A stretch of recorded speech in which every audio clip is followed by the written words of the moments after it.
सभी राज्य मंत्री उनके सभी उनके टीम को मैं बहुत बधाई देना चाहता हूं कि बहुत विषम परिस्थितियों में भी हमने शिक्षा के रूप ने नहीं लिया। मैं समझता हूं कि आप सभी अपने दोस्तों के साथ जो दिनचर्या बिताती थी, टिफिन में साथ साथ खाने का विषय हो या मस्ती का विषय हो, प्रोजेक्ट तैयार करने का विषय हो या प्रयोगशाला में अनूठे विषयों को उभारने का हो, स्वाभाविक ही है कि वो आपके अनुभव हैं। और आजकल आप सब इन अनुभवों को उन खूबसूरत याद को आप संजो रहे होंगे, क्योंकि जो खूबसूरत यादें हैं वो हमारे जीवन की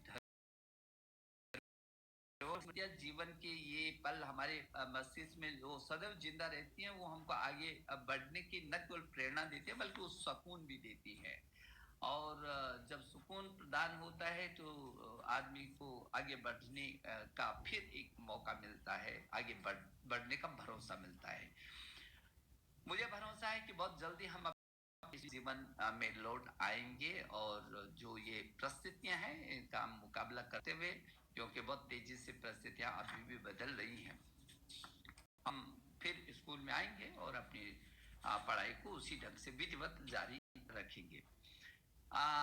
मैं समझता हूं कि जैसे पिछली बार हम लोगों ने माई बुक माई फ्रेंड एक अभियान दिया था, याद, तो मेरा सुझाव आपके लिए ये रहेगा जरूर कि पेन फ्रेंड कल्चर, उस संस्कृति जो चिट्ठी पत्री की संस्कृति होगी, आप अपने मित्र को आप पत्र लिख रहे होंगे, अपनी भावनाओं को व्यक्त कर रहे होंगे, और ऐसे मौके पर जो क्रिएटिव आपने किया होगा, जैसे हमने पिछली बार भी कहा था कि आप कुछ ना कुछ विशेष करके आप करेंगे, वो आपने होंगे तो अपने मित्रों के साथ जरूर आप उसको बांट रहे होंगे। और जब ये लेकर जो पत्र लेकर जो आपका होगा, वो आपके बहुत बड़ी ताकत बनेगा। अभी कुछ दिन पहले हमारे प्रधानमंत्री जी को एक छात्र ने पत्र लिखा, वो भी बहुत सारे इस तरीके के पत्र आए, जब उस छात्र ने कहा कि इस कोविड के संकट के दौरान मेरी माँ ने मुझको सिलाई कढ़ाई के अनुपम वो सिखलाए हैं, और अब मुझे बहुत खुशी है कि मैं कुछ ऐसी चीजें कर पा रहा हूँ जो मैं कभी सोच भी नहीं सकता था। तो ऐसे भिन्न भिन्न आर्ट में पेंटिंग हो, चाहे वो क्रिएटिव तमाम प्रकार के लेखन से कहानियां लिखने से लेकर के कार्टून तक, और आपने भिन्न भिन्न क्षेत्र में बहुत अच्छे तरीके से प्रयोगात्मक जो विज्ञान के अपने घर की वस्तुओं पर जोड़ जोड़ करके आपने कई प्रकार के प्रयोग भी किए। मुझे बहुत खुशी है जब मैं आप मुझसे संवाद करते हैं तो मेरा देश के पास मेरे भावी पीढ़ी में इतनी क्षमता है, प्रतिभा है, और हर समस्या में समाधान करने का रास्ता है, और उसमें वो विजन है। तो मुझे लगता है कि ये जो पत्र आप लिखेंगे, ये ऐतिहासिक विरासत और परिवर्तन के साक्षी भी भविष्य में बन सकते हैं। मुझे भरोसा है कि आप इस समय का अच्छा सा उपयोग कर रहे होंगे। अब हमारे प्रधानमंत्री जी ने जब पढ़ने की आदत बनाए रखना चाहिए, आपको याद होगा जब वो हमारे साथ कभी परीक्षा पर चर्चा पे मिल जाते हैं, कभी हैकाथॉन में मिल जाते हैं, कभी ध्रुव तारे में मिल जाते हैं। हमारे देश के प्रधानमंत्री जी श्री नरेंद्र मोदी जी का हमसे बेहद लगाव है, और वो ये महसूस करते हैं कि नहीं, हमारी जो आगे की जो नए भारत की जो 21वीं सदी का स्वर्णिम भारत है, उसके आप शिल्पी हैं। और इसलिए वो कहते हैं कि पढ़ने से बड़ा कोई आनंद नहीं है, और ज्ञान से बड़ी कोई ताकत नहीं है। जब आप पढ़ेंगे, रीड करेंगे तो देश को लीड करेंगे, आप रीड करेंगे तो देश को लीड करेंगे। मुझे भरोसा है कि हमारे प्रधानमंत्री जी का जो ये वाक्य है, हम अब हमेशा मन में संजो करके रख रहे होंगे। जैसे आपने जन्मदिन के समय, पीछे के समय हमने कहा था कि एक पेड़, जब आप अपने जन्मदिन को मनाते हैं तो एक पेड़ का जरूर रोपण आप करेंगे।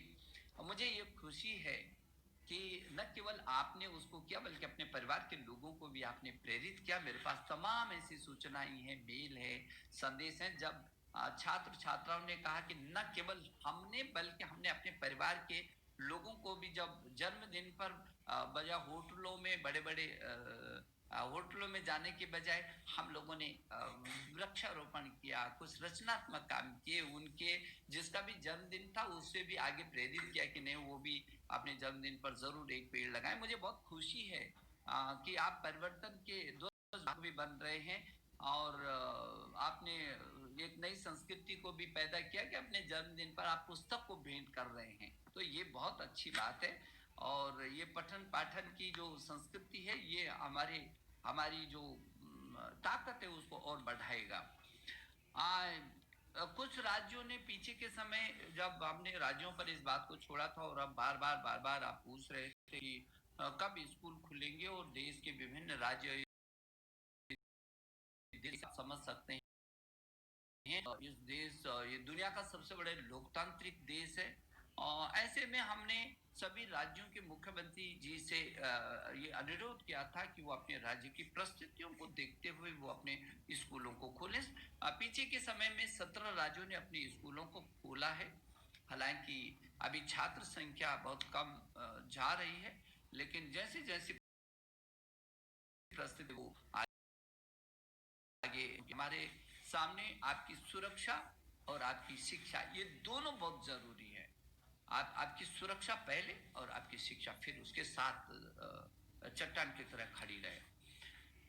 और इसलिए जो अध्ययन सीखने और सिखाने की जो ये लॉकडाउन के दौरान की जो ये प्रक्रिया में थोड़ा सा व्यवधान आया है, मुझे भरोसा है कि बहुत जल्दी ये व्यवधान होगा। लेकिन आपका जो उत्साह है, जो आत्मनिर्भर भारत अभियान के तहत तो पीएम ई विद्या जैसे व्यापक पहल जो शुरू हुई है और डिजिटल के माध्यम से, ऑनलाइन और रेडियो के माध्यम से के मदद से 33 करोड़ छात्र छात्राओं को सुनिश्चित करने की कोशिश की है। ये दुनिया में अपने आप में बहुत बड़ा कदम है, क्योंकि इस देश की यदि आप देखेंगे तो 1000 से विश्वविद्यालय हैं, 45,000 से अधिक डिग्री कॉलेज हैं, 1,910,00,000 अध्यापक हैं और 15 लाख से भी अधिक इस देश में स्कूल हैं।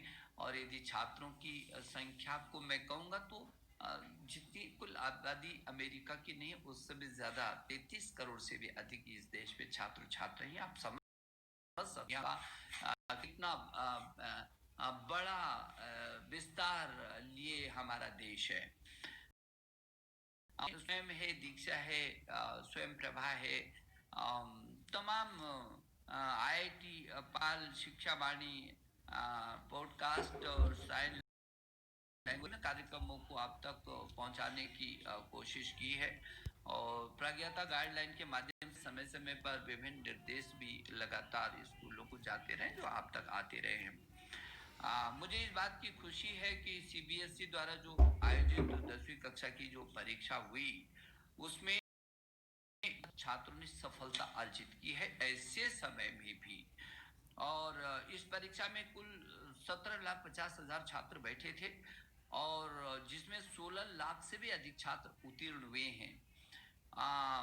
13 छात्रों ने 10वीं की परीक्षा में 500 अंकों में से 499 अंकों तक लेकर के टॉप किया। कितनी बड़ी बात है, 13 छात्र जो 500 में से 499